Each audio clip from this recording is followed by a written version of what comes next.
سوال: انسان کے جسم کا کون سا حصہ ہمیشہ بڑھتا رہتا ہے؟ جواب: سائنس کے مطابق انسان کے بال اور ناخن لگاتار بڑھتے رہتے ہیں۔ یہ اللہ تعالیٰ کی بنائی ہوئی ایک ایسی نعمت ہے جو انسان کے جسم میں لگاتار بدلاؤ اور زندگی کی نشانی دکھاتی ہے۔ قرآن میں اللہ تعالیٰ فرماتا ہے: بے شک ہم نے انسان کو بہترین بناوٹ میں پیدا کیا، یعنی انسان کے جسم کا ہر حصہ اللہ کی قدرت اور اس کی حکمت کا نشان ہے۔ بال اور ناخنوں کا لگاتار بڑھنا ہمیں یہ احساس دلاتا ہے کہ ہمارا پورا جسم اللہ کے بنائے ہوئے نظام کے تحت چل رہا ہے۔ سوال: خون کا رنگ لال کیوں ہوتا ہے؟ جواب: ہیموگلوبن نام کے پروٹین کی وجہ سے اللہ تعالیٰ نے انسان کے جسم کو اتنی خوبصورتی اور حکمت کے ساتھ بنایا ہے کہ اس کی ہر چیز میں ایک نشانی چھپی ہوئی ہے۔ انہی نشانیوں میں سے ایک ہمارا خون بھی ہے۔ ہمارے خون میں لال رکت کوشکائیں ہوتی ہیں جن کے اندر ہیموگلوبن نام کا ایک خاص پروٹین پایا جاتا ہے۔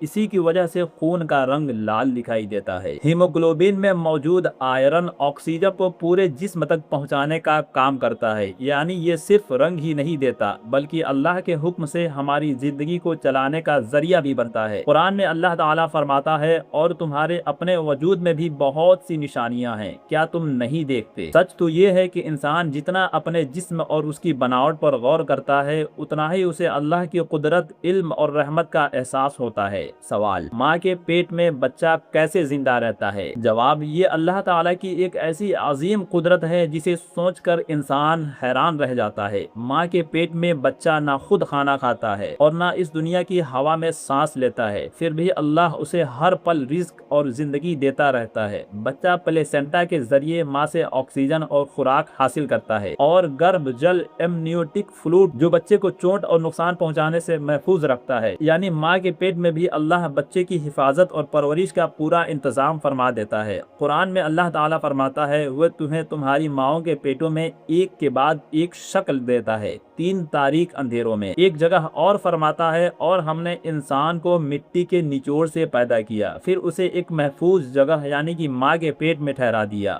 سوچئے، جس بچے نے ابھی دنیا کی روشنی بھی نہیں دیکھی، اس کی سانس، کھانا اور حفاظت کا انتظام بھی اللہ پہلے سے کر دیتا ہے۔ سوال: پیدا ہونے کے بعد انسان کے باڈی کا کون سا حصہ پہلے کام کرنا شروع کرتا ہے؟ جواب: جیسے ہی بچہ دنیا میں آتا ہے سب سے پہلے اس کے لنگز یعنی کہ پھیپھڑے کام کرنا شروع کرتے ہیں۔ بچہ پہلی بار سانس لیتا ہے اور رونے کی آواز نکالتا ہے، یہی اس کی دنیا کی پہلی سانس ہوتی ہے۔ اور اللہ تعالیٰ قرآن میں خود فرماتا ہے: تمہیں تمہاری ماؤں کے پیٹوں سے نکالا، اس وقت تم کچھ نہیں جانتے تھے، پھر اس نے تمہیں سننے، دیکھنے اور دل دیے۔ یعنی انسان کی پہلی سانس سے لے کر آخری سانس تک سب کچھ اللہ کے حکم سے چلتا ہے۔ دوستو، یہی وجہ ہے کہ ہر سانس پر انسان کو اپنے رب کا شکر ادا کرنا چاہیے۔ سوال: مرد کا نفس کس عمر تک بڑھتا ہے؟ جواب: انسان کا جسم اللہ تعالیٰ کی بنائی ہوئی ایک مکمل اور حکمت بھری بناوٹ ہے۔ مرد کا شرمگاہ عام طور پر بالغ ہونے کے بعد تیزی سے بڑھتا ہے اور لگ بھگ 18 سے 21 سال کی عمر تک جسمانی وکاس پورا ہو جاتا ہے۔ ہر انسان کی باڈی الگ ہوتی ہے، اس لیے اس میں تھوڑا سا فرق بھی ہو سکتا ہے۔ اسلام ہمیں یہ سکھاتا ہے کہ انسان اپنے جسم کو اللہ کی نعمت سمجھے اور شرم و حیا کے ساتھ زندگی گزارے۔ قرآن میں اللہ تعالیٰ فرماتا ہے: اور ہم نے انسان کو بہترین بناوٹ میں پیدا کیا، یعنی انسان کو اپنے جسم کے بارے میں علم رکھنا چاہیے لیکن ساتھ ہی شرم و حیا اور ادب کا دامن بھی نہیں چھوڑنا چاہیے۔ سوال: بتائیں کہ بچہ ماں کے پیٹ میں کتنے مہینے رہتا ہے؟ اس کا صحیح جواب کمنٹ باکس میں بتائیں۔ میرے دوستو، ذرا سوچئے، جب ہم کچھ بھی نہیں تھے تب بھی اللہ نے ماں کے پیٹ کے اندھیرے میں ہماری حفاظت فرمائی، بنا مانگے ہمیں سانس دی،